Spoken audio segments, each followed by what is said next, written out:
Hey everyone, welcome back to the channel and welcome back to another video. And in this video, we're going to do a one-take walk around on my 2022 Jeep Gladiator Rubicon EcoDiesel. Let's get to it. It's going to be legend. Wait for it. Dairy. Oh, I did fail to mention, I'm in the middle of the woods. I'm in the middle of a polar vortex. It is currently 0 degrees out right now. And we got about 1.5 feet to 2 feet of snow, probably in the last 2 to 3 days. So I'm out here just wheeling solo, probably not the smartest thing to do. But as you can see, I'm sitting up to my axles in just fresh powder out here. It is amazing out here right now. I love snow wheeling. So anyway, let's get into this. So this is a 2022 Jeep Gladiator Rubicon EcoDiesel. I've owned it for approximately 3 years now. I bought it in November of 2021. I had it special ordered from the dealership because they didn't have any diesels on the lot and I wanted the diesel. So this is actually a pretty mild build. A lot of my friends that have Gladiators, they are more built up than what mine is, but mine serves the purpose of what I need it to do. So first thing that I did when I got this Gladiator, I put a 2-inch AEV spacer lift on it. Spacer lifts, a lot of people aren't fans of them. And you know what, for good reason, I get it. You're not really changing a whole lot. Basically, what I did it was, I wanted a cheap way to get 37s on, and I wanted to maintain the Fox shocks, the factory shocks, just because I've heard really good things about them. Now, looking back, the Fox shocks, they kind of suck, honestly. Every time I hit a bump in the road, they hit the bump stops and they bottom out pretty hard. Sorry, I got snow in the camera. Let me clear you off here. All right, and we're back. So going back and looking back at it, would I do it again? Yes, I probably would, just because that AEV 2-inch spacer lift, it's only $500. You maintain everything else that's factory. So you get that factory ride still. You get up 2 inches, and that's enough to clear the 37-inch tires, which I wanted to go to. So that was the lift. The next thing I did after that was 37-inch tires. So if you guys can see down here, I have to flip you around. So this truck came with a set of Falcon Wild Peak AT3s and a 33-inch tire. And those tires are amazing in the snow. Honestly, these are the best snow tires I have ever run in my entire life, and I've ran a lot of different snow tires.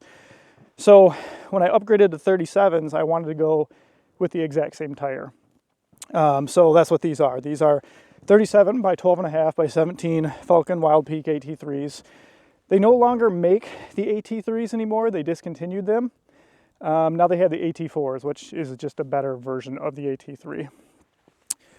Fun fact, I got a flat tire on one of my AT3s, and I contacted Neely's. I get all my stuff done through Neely's, and they found me the last Falcon Wild Peak AT3 in a 37 in the country. I was all the way out in California. They said this is the very last one. They couldn't find any more. So if you're looking for a set of these, you won't find them because I got the last one. All right, so after the lift and the tires, I went with a set of JCR rock sliders and metal cloak skids. The reason I upgraded the rock sliders, so the Rubicon comes with the factory rock sliders. However, those rock sliders, I'm going to turn you back around again. Those rock sliders only protect the bottom of the Jeep. So if you hit a rock on the bottom, that's fine. It's just there's no side protection here. And what happened was the first time I was out wheeling, and it was actually in the snow. I was coming around a really tight turn, and it was on a slope, and I slid on some ice, and I slid right into like a rock or a root or something, and it put a big dent right about this general area. So I knew I needed something, rock sliders that were going to give me some side protection. So that's why I went with these JCRs. And then next, after the rock sliders, I did skid plates, just because only having a 2-inch lift, you're going to hit the bottom of your truck a lot. Especially these Gladiators, I feel like they sit kind of low, so you need that underbody protection. I went with the metal, excuse me, I went with the Metal Cloak full skids. They're that gold color. They look really cool. Lots of protection. I scrape on this thing quite a bit just because I don't sit up all that high. The departure angle is not great and the breakover angle is not great. So having a good set of skids is almost a must. I mean, I'm getting covered in snow out here. Holy crap, I can't feel my fingers either. All right, I'm gonna speed this up a little bit just because I'm freezing. In the front here, LED lights and the front camera. I got that with the truck. Definitely recommend the front camera if you don't have one. Factory steel bumper. And then I just went with, you can't even see it because it's covered in snow, but this is a Badlands 12K winch with a synthetic line. You want to get a winch that's at least double the pulling power of your vehicle. This vehicle is probably about 5,500 to 6,000 pounds maybe, so 12K winch is perfect. Fenders. I went with these KBD fenders. I run these same fender flares on my Wrangler. I've ran them for years. They're awesome. There's videos of people like taking sledgehammers to these fenders and they just bounce right back. They're indestructible. I forget the material that they're made out of. If I can figure it out, I'll put it in the comments or put it in the video. Inner fender liners. These are Artec, and on the rear, God, this snow is literally up to my knees. And in the rear, these are just Rugged Ridge inner fender liners. What else can I tell you guys? Oh, on the back here, so you can't see it at all because there's like 3 inches of snow on it already since I parked. This is a BAK Revolver X4S tonneau cover. There it is right there. Whew, yep, my hands are definitely cold now. What's great about this tonneau cover is you can actually put some weight on it. So like when we went out west last year, we had cargo on the top of the rack. We had the tent and like chairs and everything on this middle part. And then you have the storage in the truck bed itself. So we had like 3 layers of storage, which was really cool. Speaking of the rack, this is an RCI rack. It's their half rack. As you can see, it's only mid-height. The full height one goes to basically the height of the truck. I wanted the half rack just because when you put a rooftop tent on, I wanted the rooftop tent to basically be level with the top of the truck. Oracle taillights. I have a love-hate relationship with these. I think they look great, but every once in a while they give you trouble where it's, I don't know. Just look up Oracle taillight issues and you guys will understand. Every once in a while they'll act up on me. Other than that, they look cool. Maybe they fix their issues though. What else can I tell you guys? Oh geez, there's a rack on the top of the RCI rack, and this is to my rev tent. This is the rev tent platform. I don't have the tent on there itself. It's just hanging in my garage right now. This is just the platform for it. On the side, I have extra diesel, diesel truck. So obviously I have the extra diesel. And then these are just Bunker brand, I believe. These are just kind of like knockoff Max Tracks in case you get stuck or if you need to level out your truck when you're out camping. What else can I tell you?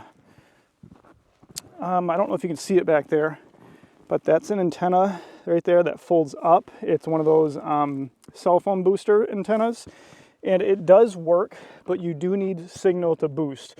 So if you have 0 bars, it won't boost it. So you have to have some kind of signal. But if you have at least 1 bar, it will boost that signal. Up here, these are lights by Novasight. I have the amber covers on them right now, but those can come off so you can actually have an extra light. I was sponsored by Novasight, and I do have a discount code if you guys wanted to get these lights or any of their other products as well. What else? Whew. Sorry guys, this wasn't super well thought out. I just figured I would do this since I'm out here. And, oh yeah, this right here. I forgot about this. No, this is not a 4xe. This is a diesel. This here is where I air up and air down. That's where my compressor's at. The compressor, the ARB compressor's under the hood, but this is where I tie into it at. That way I don't have to open up the hood every single time I want to air up. And this kit is made by a company called Grimm Off-Road. It has been awesome. I love this. This is one of my favorite upgrades. Whew. What else?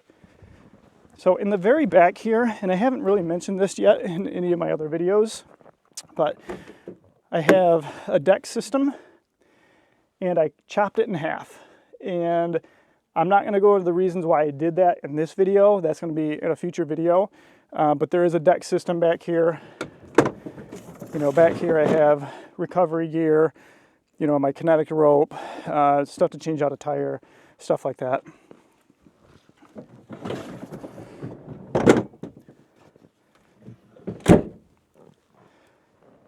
Whew. Whoa, okay, shovel on the side there mounted. You never know when you're gonna need that when you're out camping or if you get stuck or whatever. Anyway, it is freezing out here, guys. I gotta get back in the truck. I'm gonna cut this one off right here. Thanks so much for watching. I will catch you guys in the next video.